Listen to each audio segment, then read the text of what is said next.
menurut ayat Quran dan hadis Nabi itu nanti ada bermacam-macam. Ada orang beriman itu yang dimasukkan surga. Ada orang beriman itu yang dimasukkan ke dalam surga. Ada orang beriman itu yang disebut penduduk surga.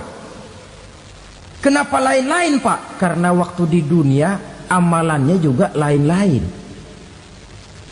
Ada orang beriman yang masuk surga. Ini paling murah tiketnya. Mau masuk surga? Kata Nabi begini, ma min abdin qala la ilaha illallah thumma mata ala dhalik illa dakhalal jannah. Kalau seorang hamba sudah mengucap dua kalimat syahadat, dia yakin dengan kebenaran kalimat itu sampai matinya, orang itu akan masuk surga. Abi Dzar yang waktu itu diajak bicara heran, ya Rasul kok gampang betul? Iya, walaupun orang itu mencuri, iya, walaupun orang itu berzina, iya. Biar dia mencuri, biar dia berzina, kalau dia sudah mengucap dua kalimat syahadat, dia yakin dengan kebenaran kalimat itu sampai matinya, itu orang akan masuk surga. Jadi masuk surga cukup dua kalimat syahadat, yakin sampai mati, masuk surga. Itu perkara masuk. Tapi kalau pertanyaannya diterusin, masuknya kapan, Pak? Nah, ini lain lagi urusannya. Sebab ada yang masuknya itu langsung, ada yang mampir dulu. Di sana tempat cuma dua, kalau tidak surga, neraka. Mau ke surga tapi mampir dulu, yang mampirnya jelas di neraka. Kenapa? Dalam hadis qudsi ada riwayat, nanti itu di akhirat, setelah Allah selesai mengatur penduduk surga masuk surga, yang neraka masuk neraka, Allah berkata kepada malaikat Malik, malaikat Malik, labaik ya Allah, itu bajingan-bajingan tengik, manusia-manusia durjana yang waktu di dunia tidak mau sujud, jauh dari ulama, gemar melakukan yang munkarat dan maksiat, hidup di tengah masyarakat selalu jadi bibit keonaran, kufur, sudah masuk neraka semua. Sudah ya Allah. Nah, kalau sudah, coba sekarang kamu masuk, Malik. Saya, iya, masuk neraka. Mau apa ya Allah? Kata Allah, akhriju minan nar man kana fi qalbihi misqala habatin min khardalin min iman. Kau masuk neraka, cari di dalam neraka orang-orang yang ada imannya walaupun kecil sebesar biji zarah, angkat mereka keluar. Masuk malaikat Malik ke neraka, cari orang yang ada imannya, korek-korek. Ya repot, udah pada gosong. Yang ada imannya diangkat ke atas, yang ada imannya diangkat ke atas, lalu dimandikan di Nahrul Hayat, namanya sungai kehidupan di akhirat nanti. Cakep lagi rupanya, bersih lagi wajahnya, apel di hadapan Allah. Kata Allah, bagaimana mas? Kapok nggak sampean? Kapok ya Allah. Nah, kalau kapok, idhab fadkhulil jannah, pergi masuk surga sana. Berangkat mereka ke surga, ketemu sama teman-temannya yang udah sampai lebih dulu, yang nggak pakai mampir lagi. Terjadi dialog. Kata teman-temannya yang udah pada nyampe duluan, mas, iya, emang baru sampai? Saya baru sampai. Memang mampir di mana dulu mas? Kita sudah lama sampai di surga. Saudara buka surah Al-Muddatsir ayat 34-35. Ma salakakum fis saqar? Kenapa kamu mampir di neraka Saqar? Qalu lam naku minal musallin. Mereka menjawab, kami mampir di neraka Saqar mas, gara-gara dulunya kami waktu di dunia ndak pernah sholat. Ndak pernah sholat? Ndak pernah. Kan rumahnya dekat masjid, cuma dekat doang mas. Sholat mah enggak saya. Enggak pernah ngasih makan fakir miskin, enggak pernah hadir di majelis taklim, pendeknya enggak pernah melakukan kebajikan, maka saya pun mampir di neraka sakor. Untung betul saya punya iman mas sedikit. Waktu hidup di dunia dulu saya pernah mengucap 2 kalimat syahadat, sekali-kalinya waktu mau kawin. Masya Allah. Untung saja kawin, kalau nggak kawin polos.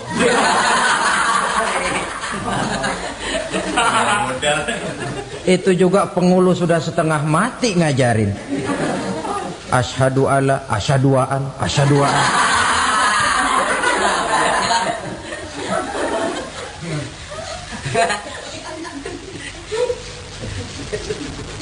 Ini namanya masuk surga, ada mampir dulu. Ada pula orang mukmin itu yang dimasukkan surga. Namanya dimasukkan kan terima beres. Saya masuk ke rumah, jalan sendiri, cari tempat sendiri. Saya dimasukkan ke dalam rumah, terima beres. Pokok ada di dalam, itu dimasukkan namanya. Nggak pakai mampir. Tapi tentu tiketnya lebih mahal ketimbang yang pertama tadi. Apa kata Allah? Innal ladzina amanu wa amilus salihat la ukaffiranna anhum sayyi'atihim wa la udkhilannahum jannah. Sesungguhnya orang-orang yang beriman kemudian beramal soleh, kami hapuskan segala dosa dan kesalahannya, kami masukkan mereka ke dalam surga. Lihat ayatnya, Allah yang memasukkan, kita yang dimasukkan. Tidak pakai transit, tidak usah mampir. Cuma tidak cukup syahadat, tidak cukup amanu, tapi diiringi dengan wa'amilus salih. Iman, amal. Tidak cukup syahadat, lalu dibuktikan dia sholat, dia zakat, puasa, lalu dia melakukan berbagai macam kebajikan. Ini yang menyebabkan dia tidak pakai mampir di tempat yang bernama sakor. Lalu ada pula orang mukmin itu yang disebut penduduk sorga. Wah, ini sudah VIP ini. Ashabul jannah, penduduk sorga. Siapa mereka? Kata Allah, innal ladzina amanu summa istaqamu fala khaufun alaihim wala hum yahzanun ulaika ashabul jannah hum fiha khalidun. Sesungguhnya orang-orang yang beriman lalu istiqamah, tetap dalam melaksanakan perintah Allah, tidak goyang, tidak labil tapi stabil, istiqamah, mereka tidak takut dan tidak bersedih hati. Merekalah penduduk surga. Iman, istiqamah. Tidak punya duit, sembahyang. Banyak duit, sembahyang. Miskin, sembahyang. Kaya, tetap sembahyang. Istiqamah. Kadang orang kalau susah rajin ke masjid, banyak duitnya ngelihat masjid melengos. Waktu miskin hamba Allah, setelah kaya jadi hamba harta. Bergeser, tidak ada nilai istiqomahnya. Saudara-saudara, dengan begitu penduduk neraka itu dua. Ada penduduk permanen, ada penduduk yang semi permanen. Yang semi permanen orang-orang beriman yang mempunyai dosa besar. Mereka masuk ke neraka untuk menerima azab sesuai dengan dosanya. Bila selesai masa azab itu, mereka akan diangkat untuk ditempatkan kembali ke dalam surganya Allah Subhanahu wa ta'ala. Nah, dikala itulah saudara-saudara, ada yang disebut syafaat dari Rasulullah Sallallahu Alaihi Wasallam. Tapi tentu jangan lupa, syafaat ini ibarat kain menambal dia. Kita punya kain bolong-bolong sedikit, syafaat yang menambal. Solat kita ada kurang dikit, sedekah kita ada campur riak dikit, amalan kita ada tidak karena Allah dikit, kita berharap syafaat. Jadi biarlah kain masih bolong-bolong, yang penting punya kain. Tapi kalau kainnya tidak ada, yang ditambal apanya? sholat tidak, puasa tidak, zakat tidak, berharap syafaat saja. Ya, terlalu berlebihan itu. Saudara hadirin yang saya hormati, apabila selesai proses penghisaban, proses penghitungan, maka dikala itulah manusia terbagi dalam dua kelompok besar. Fariqun fil jannah wa fariqun fis sa'ir. Sekelompok orang-orang beruntung yang masuk ke dalam surga, dan sekelompok lagi masuk ke dalam neraka. Ibu-ibu, saudara-saudara kaum muslimin rahimakumullah. Pada pertemuan yang lalu sudah saya jelaskan bahwa hidup selalu berakhir dengan kematian. Apabila datang kematian menimpa seseorang, datanglah kiamat baginya. Itu yang disebut dengan kiamat kecil. Hakikatnya mati adalah perpindahan dari kehidupan di dunia ini menuju kehidupan di alam barzakh. Menunggu kita di alam barzakh sampai datangnya saat kiamat. Entah 10 tahun, entah 100 tahun, entah 1000 tahun, hanya Allah saja yang maha tahu. Adapun orang-orang beriman yang melakukan amal kebajikan dalam kehidupan di dunia ini, masa penantian yang lama di alam barzakh buat mereka sebentar saja.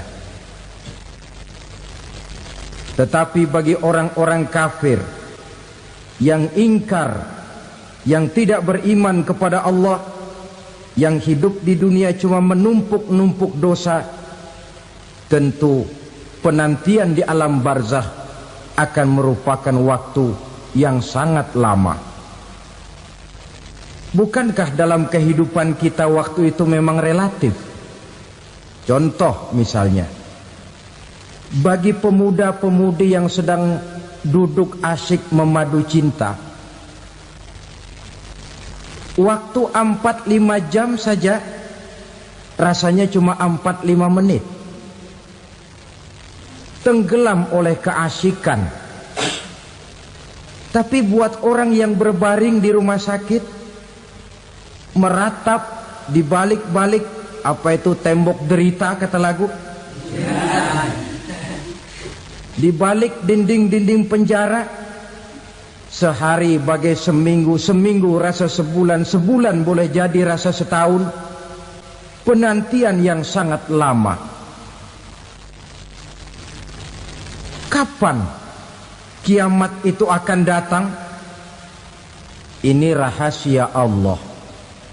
Jangankan kita yang orang awam, baginda Nabi sendiri tidak diberitahu oleh Allah kapan kiamat itu akan terjadi. Tetapi sungguh pun demikian, banyak hadis-hadis yang menjelaskan ciri atau tanda-tanda datangnya kiamat. Nah, kalau sudah bicara soal tanda, tanda kiamat itu ada dua. Pertama yang disebut alamatus sughra, tanda-tanda kecil. Ini waktunya masih ada tenggang. Ada yang dinamakan alamatul kubra, tanda-tanda besar. Artinya kiamat sudah diambang pintu. Apa tanda-tanda kecil dari datangnya hari kiamat itu? Misalnya kata Nabi, apabila ilmu sudah diangkat oleh Allah, artinya apabila ulama sudah banyak wafat, minat orang belajar agama berkurang, lalu kebodohan nampak merajalela di mana-mana, zina dikerjakan secara terbuka, minuman-minuman keras jadi kebanggaan, itu termasuk di antara tanda-tanda kecil terjadinya hari kiamat. Apalagi misalnya iza waladatil ammatu rabbataha, apabila budak sudah melahirkan tuan. Apa maksudnya? Ada yang mentafsirkan apabila anak sudah bisa membudaki orang tuanya. Orang tua yang melahirkan dia, yang membesarkan dia, demi setelah si anak besar jadi orang berpangkat, bertitel, berharta, berkedudukan, jadilah orang tua itu budaknya. Sehingga sering dibilang kalau orang tua kaya, anak jadi raja. Tapi kalau anak yang kaya, orang tua sering jadi budak. Apalagi munculnya fitnah yang bergelombang, timbul perang antara dua bangsa yang besar, waktu berjalan terasa sangat pendek sekali. Itu merupakan tanda di antara tanda-tanda kiamat. Termasuk di dalamnya sulit membedakan mana laki, mana perempuan. Kan kalau tanda-tanda kayak begini sekarang sudah banyak kita lihat kan? Ulama banyak wafat, penggantinya sulit. Zina dikerjakan berterang-terangan, minuman keras jadi kebanggaan, banyak anak membudaki orang tuanya, sulit membedakan mana laki mana perempuan. Kadang-kadang dari belakang kita lihat perempuan bener, begitu kita colek nengok jenggotan.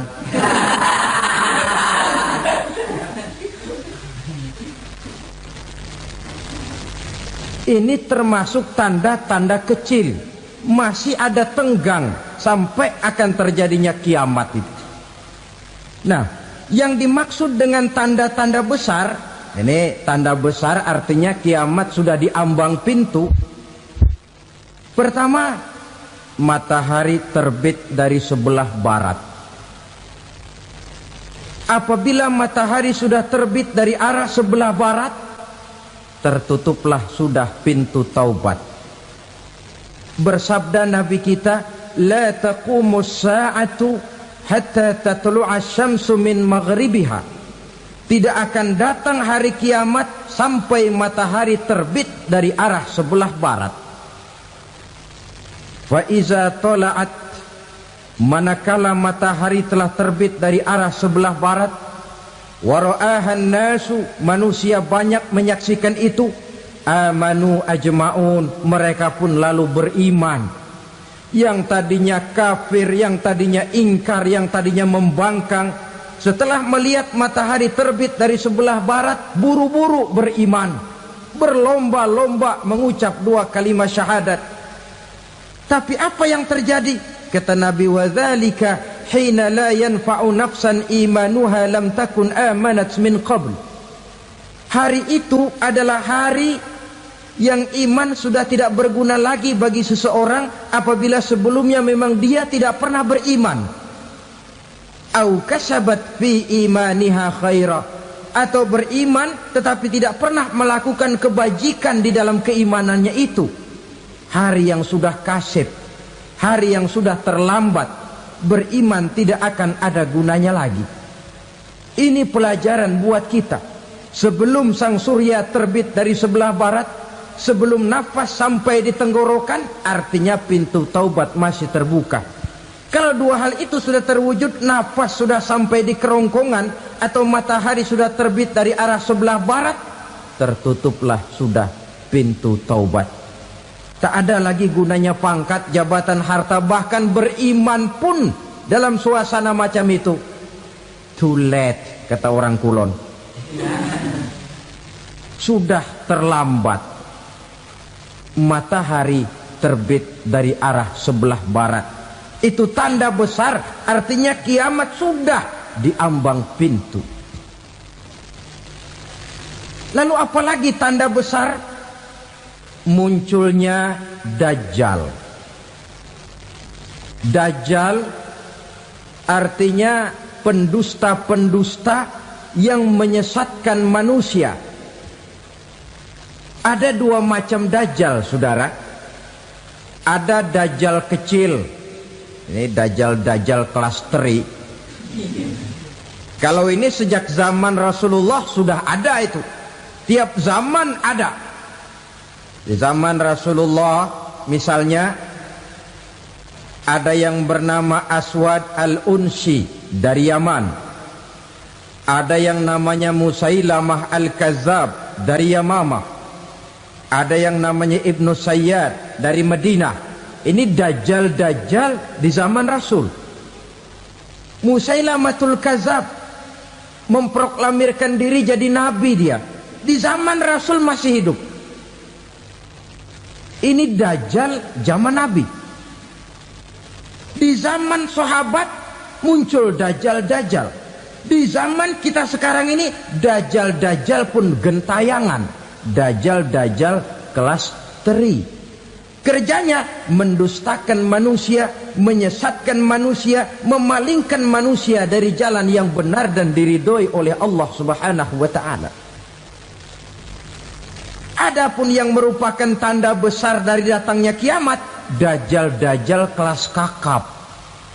Pembohong-pembohong besar yang menyesatkan masyarakat manusia berpaling dari jalan Allah mengikuti jalan mereka. Apa sih ciri dajjal itu? Kata Nabi dalam hadis Bukhari Muslim, inna dajjala, sesungguhnya yang namanya dajjal itu yakhruju, satu saat akan muncul mendekati hari kiamat. Wa inna ma'ahu ma'an, si dajjal ini membawa air. Wa naran, dan juga membawa api. Dua simbol. Di tangan yang satu dia bawa air, di tangan yang satu dia bawa api. Wa ammal ladzi yarahu an-nasu ma'an fanarun, adapun yang orang banyak lihat air, hakikatnya adalah api. Yang dilihat api, hakikatnya adalah air. Oleh sebab itu, kalau api yang ditawarkan, ambillah air. Kalau air yang ditawarkan, pilihlah api. Maksudnya apa ini? Ini bahasa simbol, saudara-saudara. Dajjal bicaranya seolah-olah untuk kepentingan manusia. Menawarkan surga. Surga yang dia tawarkan hakikatnya neraka. Hai manusia, kalau kau mau bahagia, jangan dekat-dekat dengan agama. Sholat itu tidak efektif dan efisien, tidak produktif dari segi ekonomi itu. Menghadiri majelis taklim cuma buang-buang waktu. Tahajud, tasbih, tahlil, baca Quran, apa itu? Pekerjaan mubazir saja. Hidup ini cuma sekali, masa yang cuma sekali, manfaatkan dengan sebaik-baiknya. Mumpung, dibawanya sifat mumpung tetapi dalam pengertian yang sangat negatif. Bicaranya seolah-olah untuk kepentingan manusia, tetapi sebenarnya menjerumuskan manusia. Menawarkan air tapi sebenarnya api. Menawarkan api tapi hakikatnya air. Buat apa kamu sholat? Buat apa kamu bayar zakat? Buat apa kamu puasa? Surga yang dicanangkan dajjal hakikatnya neraka. Neraka yang digambarkan dajjal pada dasarnya adalah surga. Jadi memutarbalikkan fakta itu kerjaan dajjal. Yang hak jadi batil, yang batil dibilang hak, yang benar jadi salah, yang salah malah jadi benar. Tuntunan disuruh jadi tontonan, tontonan malah menjadi tuntunan. Itu pekerjaan dajjal profesinya. Zamannya Nabi Adam, dajjalnya kan iblis. Betul? Betul. Apa sih gang kerayuan iblis itu? Allah setelah menciptakan Nabi Adam kan bilang, Adam, kau dan istrimu Hawa tinggal di surga ini. Seluruh fasilitas yang ada di surga persilahkan kau nikmati. Satu yang tidak boleh, jangan coba-coba dekati pohon khuldi. Dekat saja jangan, apalagi sampai memetiknya. Datang dajjal yang namanya iblis ini. Adam, kamu tahu nggak kenapa tidak boleh makan buah khuldi? Ya nggak tahu, pokoknya saya dilarang. Bodoh kamu Dam. Khuldun artinya kekal. Kalau kamu makan itu buah, kau akan kekal di surga buat selamanya. Allah tidak kepengen, maka dilarang kamu makan buah khuldi. Kalau kau ingin kekal di surga Adam, makan saja. Saya bicara begini ini untuk kepentingan kamu Adam. Ini kan ciri-ciri Dajjal. Bicaranya sih seolah-olah untuk kepentingan Nabi Adam, hakikat sebenarnya menjerumuskan Nabi Adam supaya ingkar dan melanggar larangan dari Allah Subhanahu wa ta'ala. Jadi setelah muncul Dajjal, timbul kekacauan-kekacauan di masyarakat. Banyak yang terpengaruh, terpedaya dan terpesona. Termasuk mereka yang memproklamirkan diri jadi nabi, mereka yang memproklamirkan diri jadi rasul di zaman sesudah Rasulullah wafat. Itu adalah Dajjal.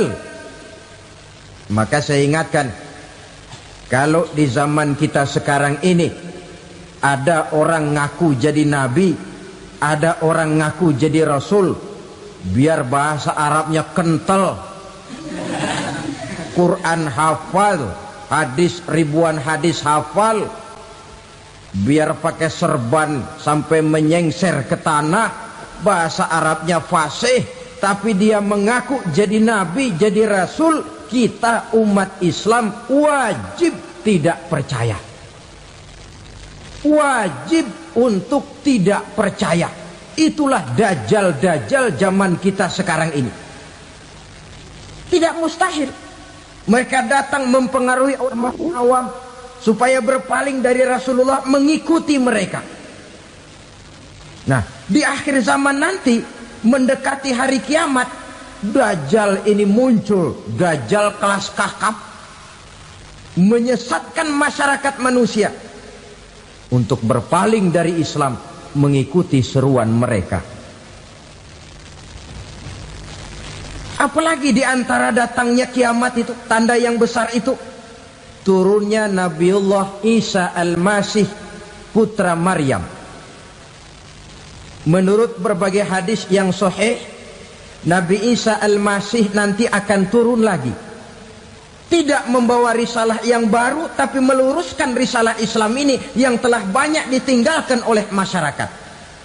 Bahkan ada hadis menjelaskan beliau akan membunuh Nabi, mematahkan kayu-kayu salib, lalu melaksanakan haji dan umrah mengikuti syariat Nabi Muhammad, bukan membawa agama baru.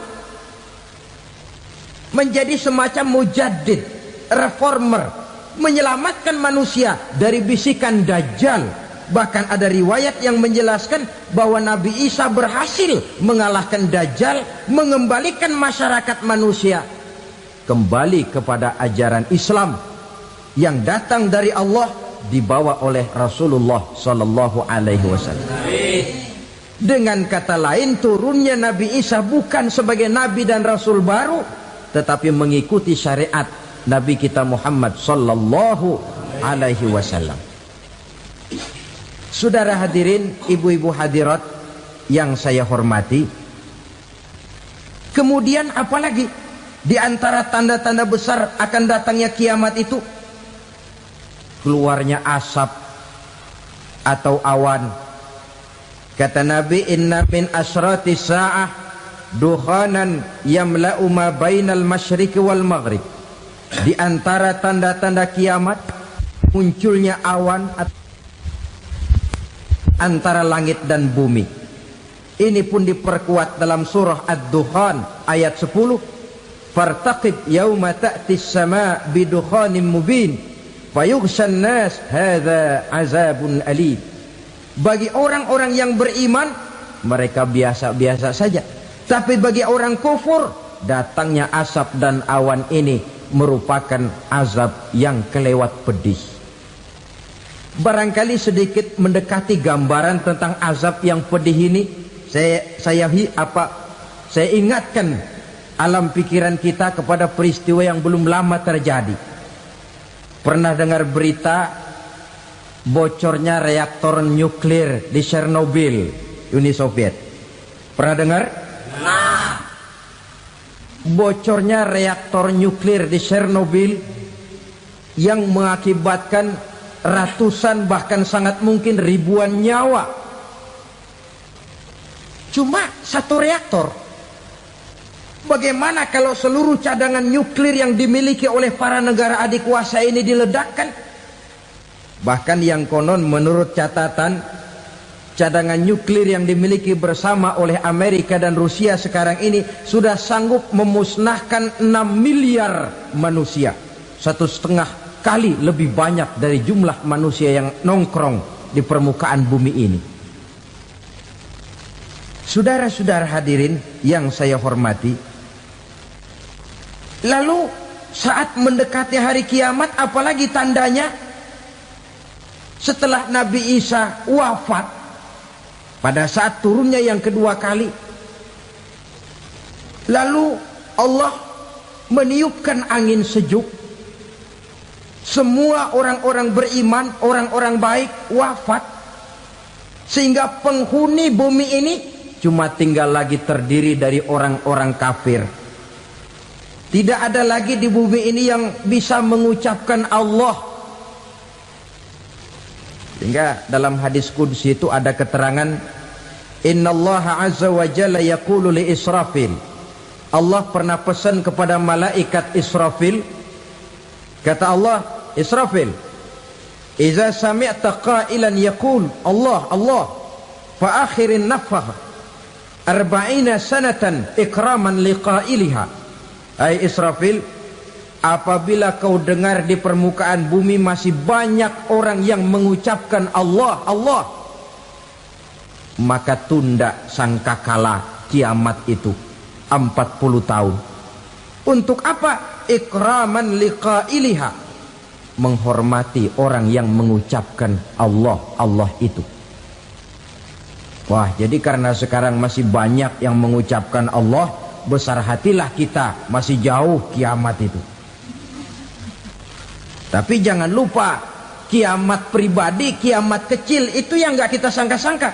Ajal datang mencabut nyawa, itu kiamat pribadi.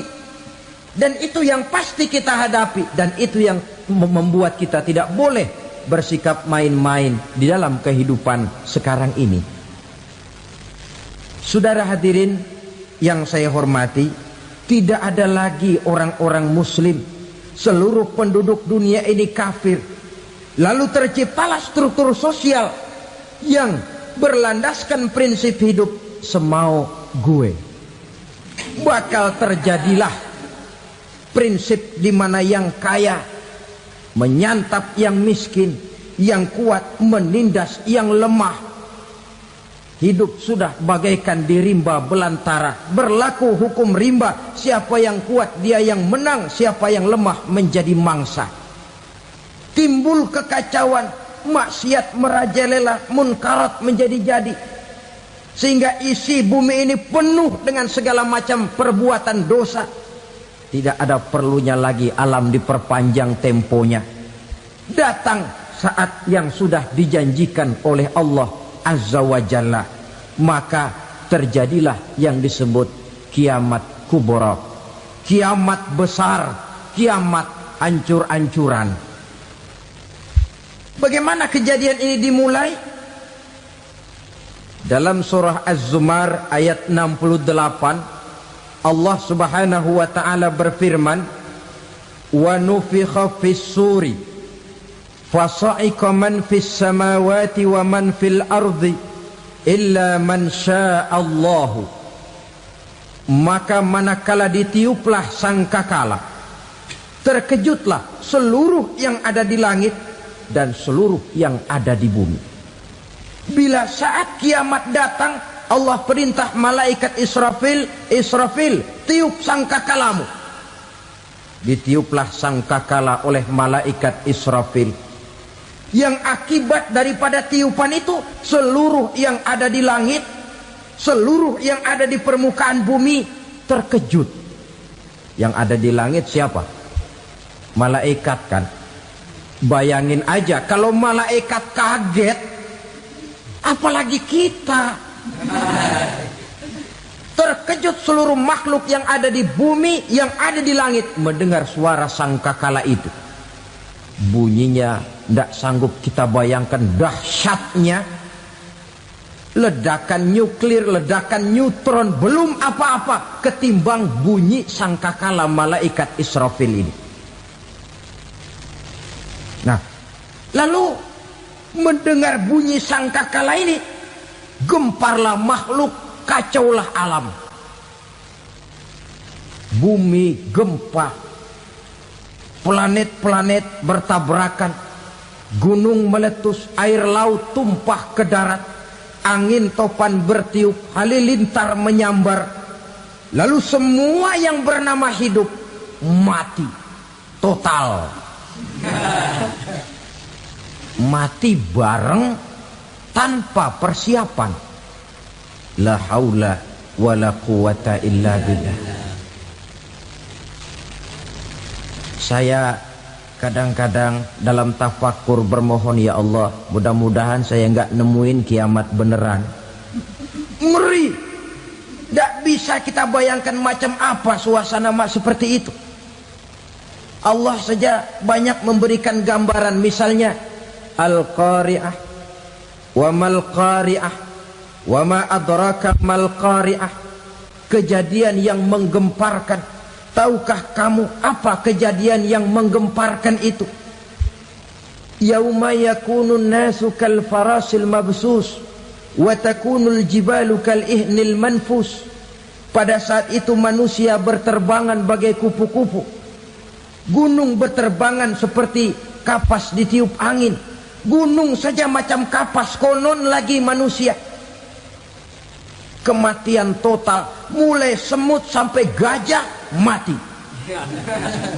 jin mati, iblis mati, malaikat mati. Malaikat saja mati. Saudara hadirin yang saya hormati, kematian total yang tanpa persiapan. Orang bilang, Pak, kalau mati bareng begitu yang repot malaikat maut dong ya. Cabut sana, cabut sini.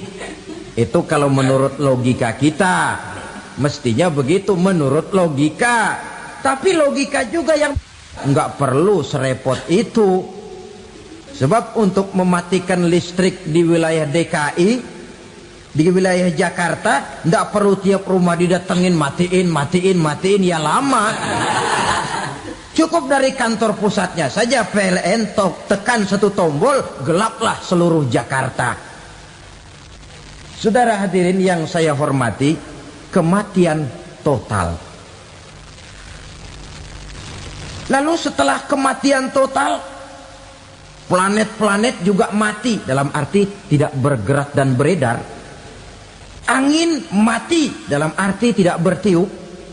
Air mati, dalam arti tidak ada riak gelombang.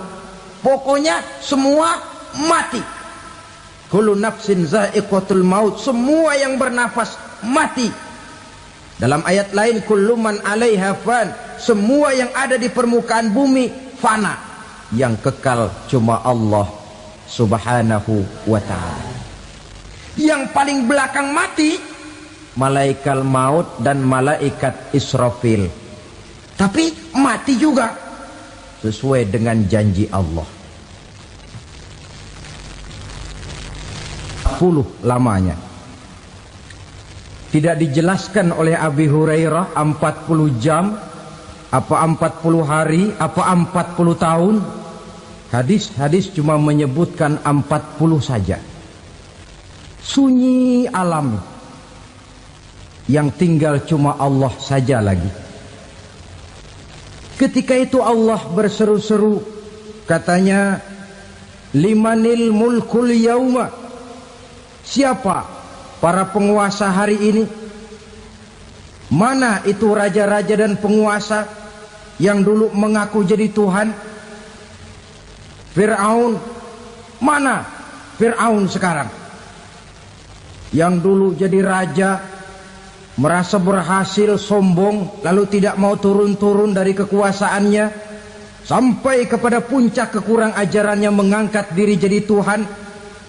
Mana itu Fir'aun? Namrus. Mana sekarang Namrus? La ilaha illa ana. Ternyata tidak ada Tuhan lain selain daripada aku, kata Allah.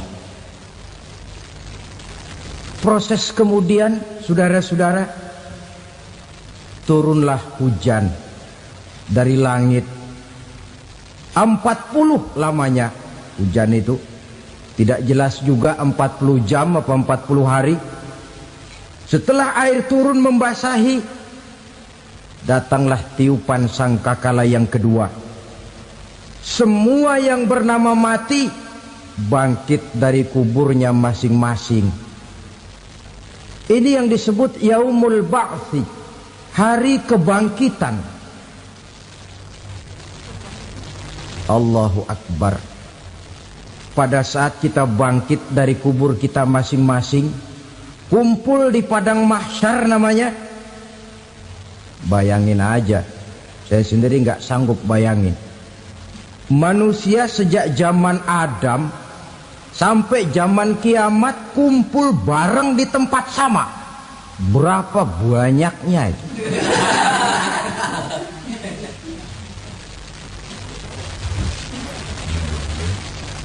Dan yang luar biasa menurut satu riwayat, pada saat bangkit itu, Masya Allah, roman muka kita berubah,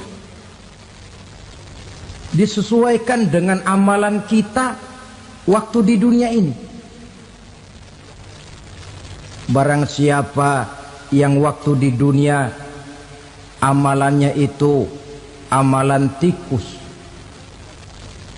di akhirat nanti dia bangkit dari kubur, mukanya seperti muka tikus. Gagah betul badannya, tapi mukanya seperti tikus. Kenapa? Amalannya waktu di dunia seperti amalan tikus. Apa amalan tikus itu? Suka ngegeragoti barang yang sudah disimpan rapi-rapi.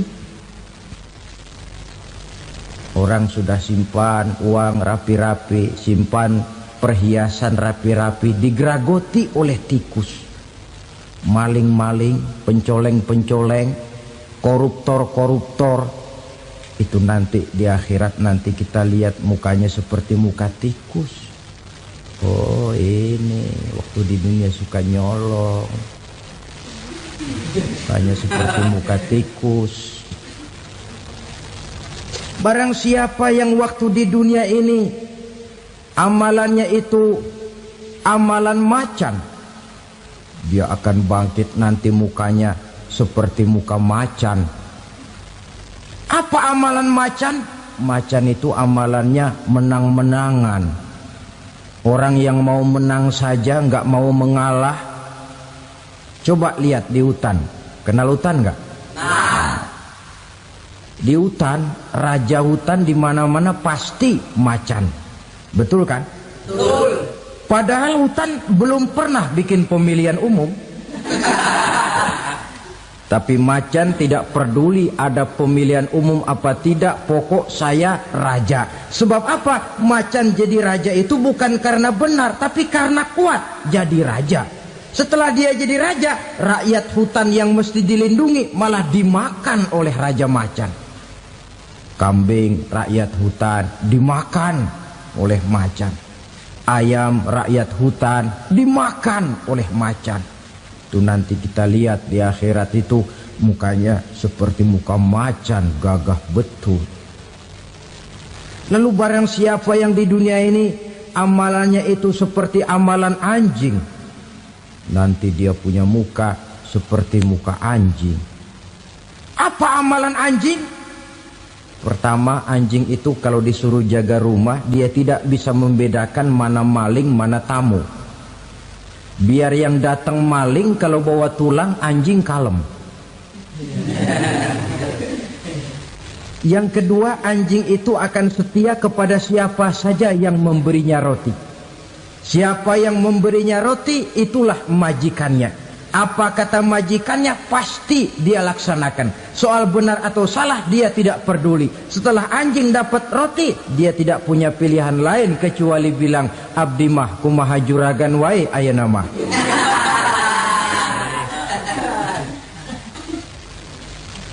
Saudara hadirin yang saya hormati, berkumpul di padang mahsyar, tiap orang sibuk dengan persoalannya masing-masing.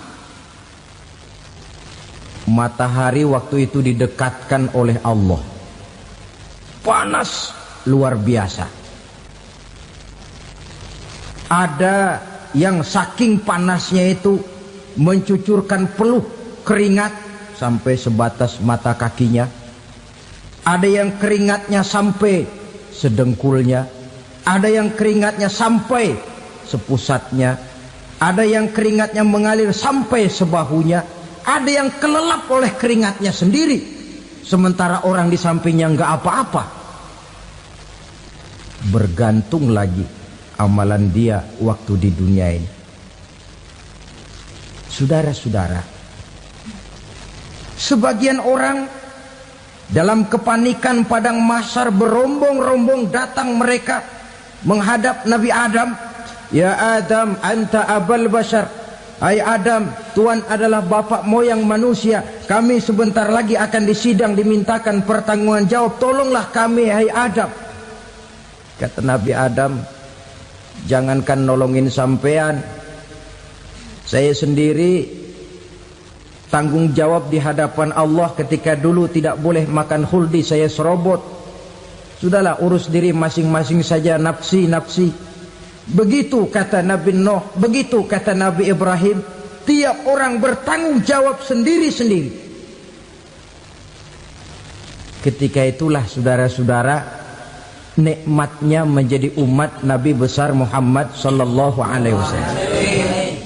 Sebab apa? Walaupun menurut abjad kita ini umat paling belakang, paling belakang kita ini toh, karena Nabi Muhammad adalah Nabi akhir, tapi akan dihisap lebih dulu, lewat di atas sirat lebih dulu, masuk surga lebih dahulu ketimbang umat-umat belakangan. Ketika Rasul mendekati ajal, beliau tanyakan itu kepada malaikat Jibril. Malaikat Jibril berkata, Muhammad jangan khawatir, Allah sudah berjanji, inni haramtul jannata ala sairil anbiya hatta tadkhulaha anta wa haramtuha ala sairil umami hatta tadkhulaha ummatuka. Surga aku haramkan buat seluruh nabi kecuali kalau engkau Muhammad sudah masuk ke dalamnya, dan surga aku haramkan buat seluruh umat kecuali kalau umatmu Muhammad sudah masuk ke dalamnya. Logikanya, walaupun menurut abjad kita umat paling belakang, bakal dihisap paling dulu, lewat di atas sirat paling dulu, masuk surga paling dulu, kalau mampir ke neraka juga paling dulu. Ya resiko. Jangan mau enaknya aja paling dulu. Saudara hadirin yang saya hormati, setelah masa kebangkitan itu jangan dikira begitu bangkit langsung diperiksa. Masih menunggu menanti ribuan tahun perhitungan padang mahsyar untuk sampai kepada proses yang disebut yaumul hisab, hari perhitungan. Seorang demi seorang bakal dipanggil. Bayangkan saja, kita se-RT saja di absen, kadang-kadang perlu waktu lama. Ini manusia sejak zaman Nabi Adam sampai datang hari kiamat, satu demi satu disidang di hadapan Qadhi Rabbul Jalil. Status sosial copot sudah waktu itu. Yang pernah jadi hartawan di situ tidak lagi kelihatan kehartawanannya. Yang pernah jadi jenderal tidak lagi dipanggil jenderalnya. Yang ustadz tidak lagi dipanggil al-mukarramnya. Seluruh status sosial selesai. Dipanggillah kita seorang demi seorang menghadap Qadhi Rabbul Jalil. Bagaimana proses penghisaban itu? Pertama, proses tanya jawab. Di antaranya ada hadis menyatakan, lan tazula qadama 'abdin yaumal qiyamah hatta yus'ala an arba'i khisalin. Besok di hari kiamat tidak akan bergeser telapak kaki seorang hamba sampai dia ditanya lebih dulu tentang 4 persoalan. Tentang ilmunya, kemana ilmu itu diamalkan. Tentang umurnya, di mana umur itu dihabiskan. Tentang masa mudanya, kemana masa muda itu dipakai.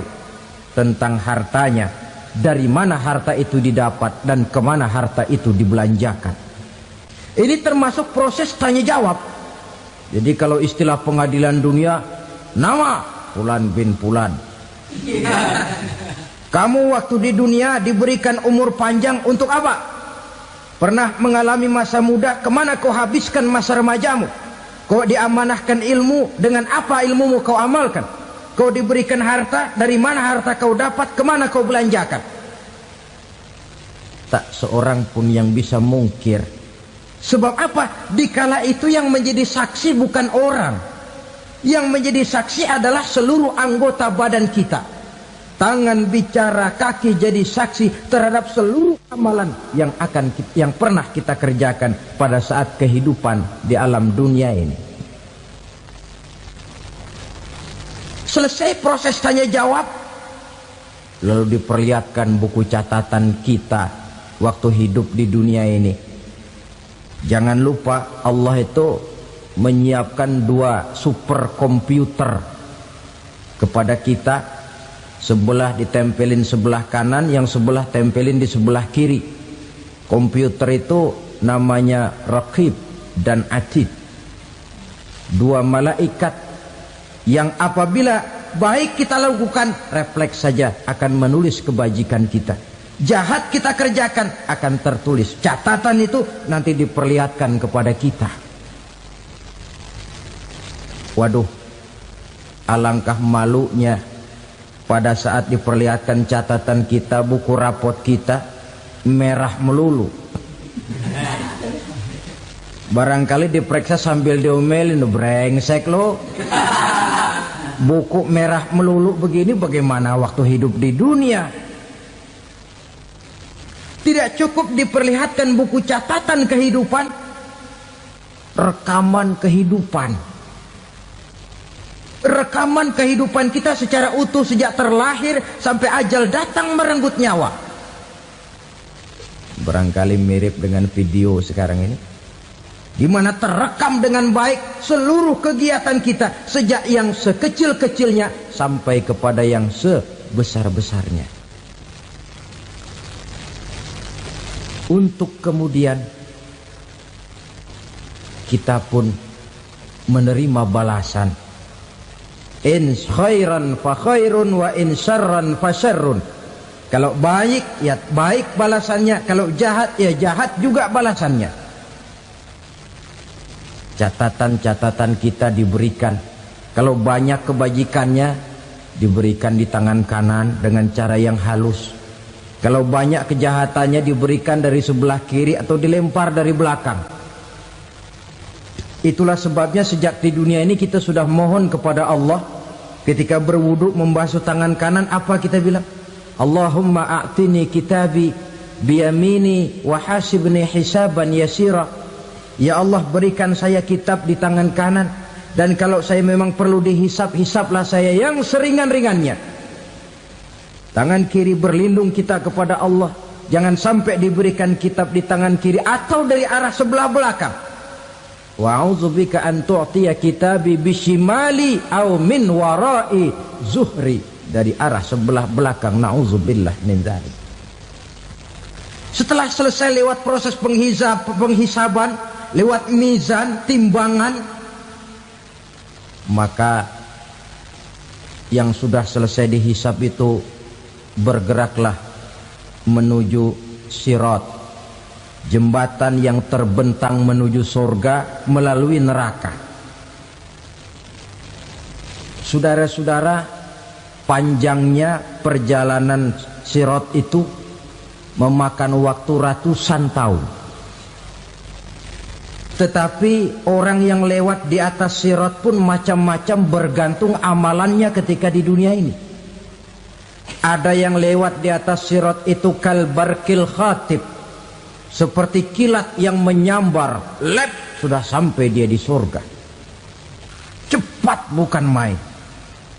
Ada yang lewat di atas sirat itu seperti orang lari-lari. Ada yang lewat di atas sirat itu seperti orang jalan biasa. Ada yang sambil merangkak, ada yang sambil ngesor, ada yang sambil gelayutan, ada yang selamat sampai ke ujung ke surga, ada yang tergelincir jatuh masuk ke dalam neraka, bergantung amalannya dalam kehidupan di dunia sekarang ini. Tiap kita akan melewati yang namanya sirat ini.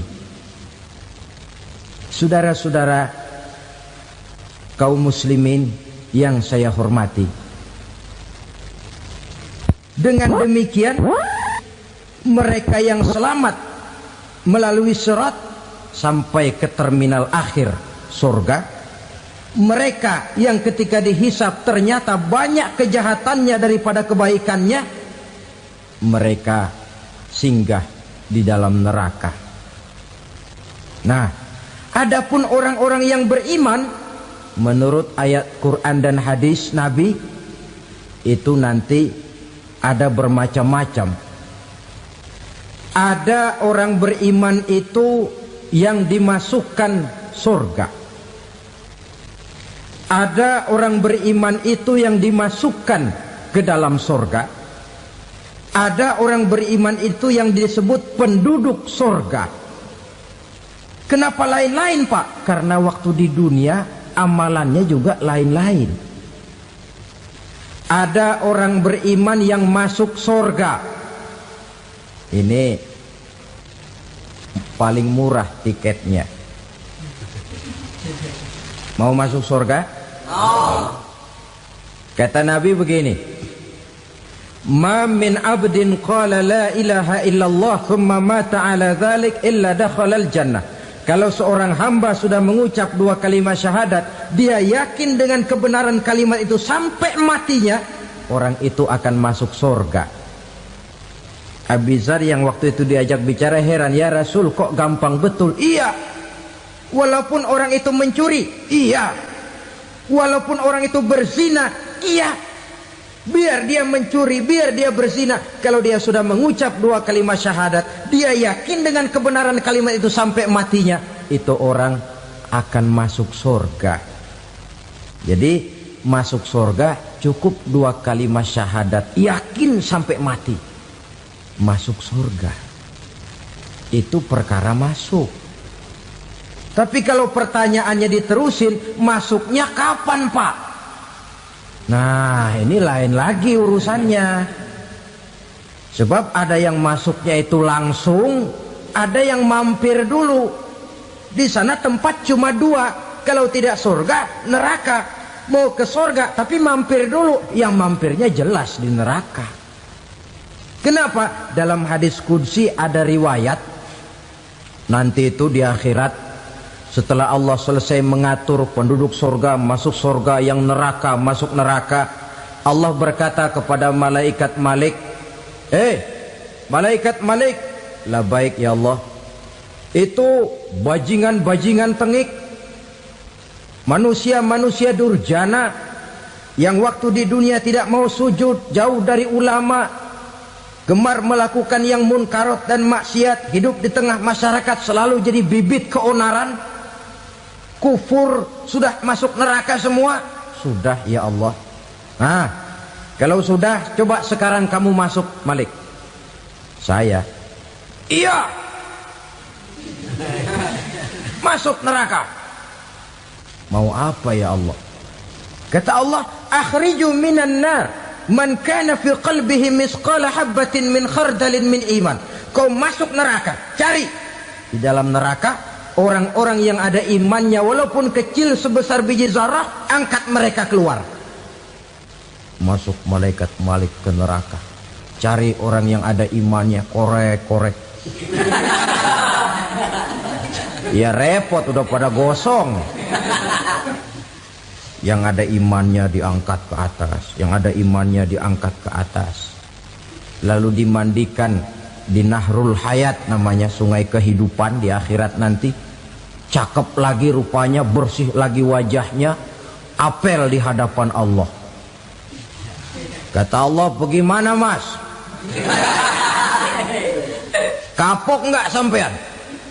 Kapok ya Allah. Nah, kalau kapok, idhab fadkhulil jannah, pergi masuk surga sana. Berangkat mereka ke surga. ketemu sama teman-temannya yang udah sampai lebih dulu, yang nggak pakai mampir lagi. Terjadi dialog. Kata teman-temannya yang udah pada nyampe duluan, "Mas, iya, emang baru sampai?" "Oh, saya baru sampai." "Memang mampir di mana dulu, Mas? Kita sudah lama sampai di surga." Saudara buka surah Al-Muddatsir ayat 34-35. "Masalakakum fis saqar?" Kenapa kamu mampir di neraka Saqar? Qalu lam naku minal musallin. Mereka menjawab, kami mampir di neraka Saqar, Mas, gara-gara dulunya kami waktu di dunia tidak pernah sholat. Tidak pernah sholat? Tidak pernah. Kan rumahnya dekat masjid. Cuma dekat doang, Mas. Sholat mah enggak saya. Enggak pernah ngasih makan fakir miskin, enggak pernah hadir di majelis taklim, pendeknya enggak pernah melakukan kebajikan, maka saya pun mampir di neraka Saqar. Untung betul saya punya iman, Mas, sedikit. Waktu hidup di dunia dulu saya pernah mengucap 2 kalimat syahadat, sekali-kalinya waktu mau kawin. Masya Allah. Untung saja kawin, kalau nggak kawin polos.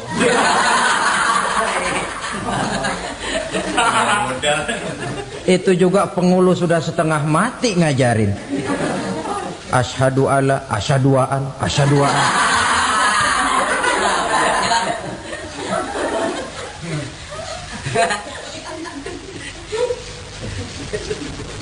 Ini namanya masuk surga, ada mampir dulu.